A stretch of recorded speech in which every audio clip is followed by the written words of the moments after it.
ನಮಸ್ಕಾರ ಗೆಳೆಯರೇ. ಭಾರತದ ಹತ್ತಿರ ಎಂಥ ಒಂದು ಮಿಸೈಲ್ ಇದೆ ಅಂದರೆ ಇದನ್ನು ಚೀನಾ ಕೂಡ ಪಡೆಯುವುದಕ್ಕಾಗಿ ಬಯಸ್ತಾ ಇದೆ, ಅಥವಾ ಭಾರತದ ಮಿಸೈಲ್ ಅಂತೆ ಈ ಚೀನಾ ಕೂಡ ಮಿಸೈಲನ್ನು ತಯಾರಿಸುವುದಕ್ಕೆ ಬಯಸ್ತಾ ಇದೆ ಅಂತ ಹೇಳಬಹುದು. ಇತ್ತೀಚೆಗೆ ಭಾರತದ ರಕ್ಷಣಾ ಸಂಶೋಧನೆ ಮತ್ತು ಅಭಿವೃದ್ಧಿ ಸಂಸ್ಥೆ DRDO ವಿಶ್ವದ ಅತ್ಯುತ್ತಮ ಮಿಸೈಲ್ ಡಿಫೆನ್ಸ್ನ ಪರೀಕ್ಷೆಯನ್ನು ಮಾಡಿದ್ದು, ಈ ಕ್ಷಿಪಣಿಯ ಸಾಮರ್ಥ್ಯ ಮತ್ತು ಯಶಸ್ಸನ್ನು ಪ್ರಪಂಚದಾದ್ಯಂತ ಚರ್ಚಿಸಲಾಗುತ್ತಿದೆ. ಯಾಕಂದ್ರೆ ಭಾರತದ ಈ ಮಿಸೈಲ್ ಡಿಫೆನ್ಸು ಜಗತ್ತಿನಲ್ಲಿ ಒಂದು ಹೊಸ ಮೈಲುಗಲ್ಲನ್ನ ಸ್ಥಾಪಿಸಿದೆ, ಹಾಗೂ ಭಾರತ ಇಂಥ ಒಂದು ಯಶಸ್ಸನ್ನು ಸಾಧಿಸುವುದಕ್ಕೆ ಇಲ್ಲಿ ಇಸ್ರೇಲ್ ದೊಡ್ಡ ಪಾತ್ರವನ್ನ ವಹಿಸಿದೆ. ಸೊ ಬನ್ನಿ ಗೆಳೆಯರೆ, ಯಾವ ಮಿಸೈಲ್ನ ಬಗ್ಗೆ ಚರ್ಚೆ ಚೀನಾದವರೆಗೂ ಹರಡಿದೆ ಅನ್ನೋದನ್ನ ತಿಳಿದುಕೊಳ್ಳೋಣ.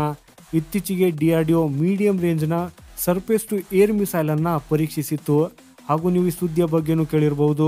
ಆದರೆ ಇದನ್ನು ನಂಬಿ ಗೆಳೆಯರೆ, ಈ ಕ್ಷಿಪಣಿಯ ನಿಖರವಾದ ತಂತ್ರಜ್ಞಾನ ಮತ್ತು ಸಾಮರ್ಥ್ಯದ ಬಗ್ಗೆ ನಿಮಗೆ ಗೊತ್ತಿಲ್ಲದಿರಬಹುದು. ಚೀನಾ ಸ್ವತಃ ಈ ರೀತಿಯ ಮಿಸೈಲ್ ಡಿಫೆನ್ಸ್ ಸಿಸ್ಟಮ್ ಅನ್ನ ಮಾಡುವುದಕ್ಕಾಗಿ ಬಯಸ್ತಾ ಇದೆ ಅಂದ್ರೆ ನೀವು ಈ ಒಂದು ಅಂಶದಿಂದ ಭಾರತದ ಈ ಕ್ಷಿಪಣಿಯ ತಾಂತ್ರಿಕ ಸಾಮರ್ಥ್ಯಗಳನ್ನ ಅಂದಾಜಿಸಬಹುದು. ಸೊ ಬನ್ನಿ, ಈಗ ಭಾರತದ ಈ ಕ್ಷಿಪಣಿ ಯಾವುದು ಅನ್ನೋದರ ಬಗ್ಗೆ ತಿಳಿದುಕೊಳ್ಳೋಣ. ನೀವು ಭಾರತೀಯ ನೌಕಾಪಡೆಯ ಬರಾಕ್ 8 ನಂತಹ ಮಿಸೈಲ್ ಡಿಫೆನ್ಸ್ ನ ಬಗ್ಗೆ ಕೇಳಿರಬೇಕು.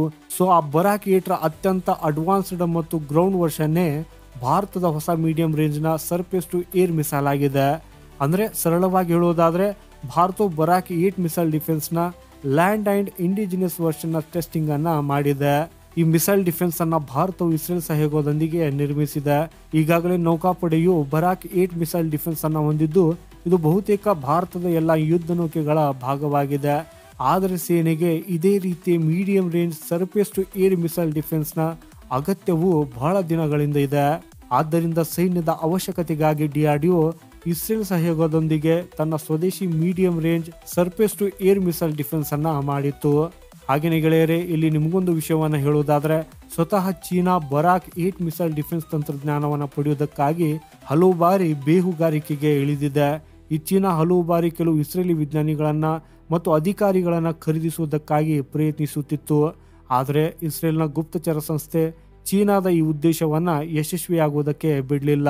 ಹಾಗೇನೆ ನಿಮ್ಗಿಲ್ಲಿ ಇನ್ನೊಂದು ಮಾಹಿತಿಯನ್ನು ಹೇಳುವುದಾದ್ರೆ, ಭಾರತವು ಪರೀಕ್ಷಿಸಿದ medium range surface to air missile defence system, ಭಾರತದ ಈ ಸ್ವದೇಶಿ ಮಿಸೈಲ್ ಡಿಫೆನ್ಸ್ ಸಿಸ್ಟಮು ಸ್ವತಃ ಬ್ರಹ್ಮೋಸ್ ಅಂತ ಭಾರತದ ಕ್ರೂಸ್ ಮಿಸೈಲ್ ಅನ್ನ ನಿಲ್ಲಿಸುವ ಸಾಮರ್ಥ್ಯವನ್ನು ಕೂಡ ಹೊಂದಿದೆ. ಯಾಕಂದ್ರೆ ಈ ಬರಾಕ್ 8 ಯುದ್ಧ ನೌಕೆಗಳನ್ನು ಅತ್ಯಂತ ಮಾರಕ ಕ್ರೂಸ್ ಕ್ಷಿಪಣಿ ದಾಳಿಯಿಂದ ರಕ್ಷಿಸಬಲ್ಲದು ಅಂತ ಇಸ್ರೇಲ್ ಸ್ವತಃ ಹೇಳಿಕೊಂಡಿದೆ.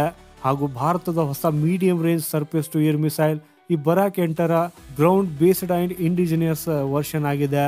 ಸೊ ಗೆಳೆಯರೆ, ಮಾಹಿತಿ ಇಷ್ಟವಾದರೆ ಕಮೆಂಟ್ ಮಾಡೋದ್ರ ಮೂಲಕ ನಿಮ್ಮ ಅಭಿಪ್ರಾಯವನ್ನು ತಿಳಿಸಿ. ಈ ವಿಡಿಯೋನ ಲೈಕ್ ಮಾಡೋದಾ, ಚಾನಲ್ ಸಬ್ಸ್ಕ್ರೈಬ್ ಮಾಡೋದನ್ನ ಮರೆಯದಿರಿ. ಸಿಗೋಣ ಮುಂದಿನ ಮತ್ತೊಂದು ಇಂಟ್ರೆಸ್ಟಿಂಗ್ ಮಾಹಿತಿಯೊಂದಿಗೆ. ವಂದೇ ಮಾತರಂ, ಭಾರತ್ ಮಾತಾ ಕಿ ಜೈ.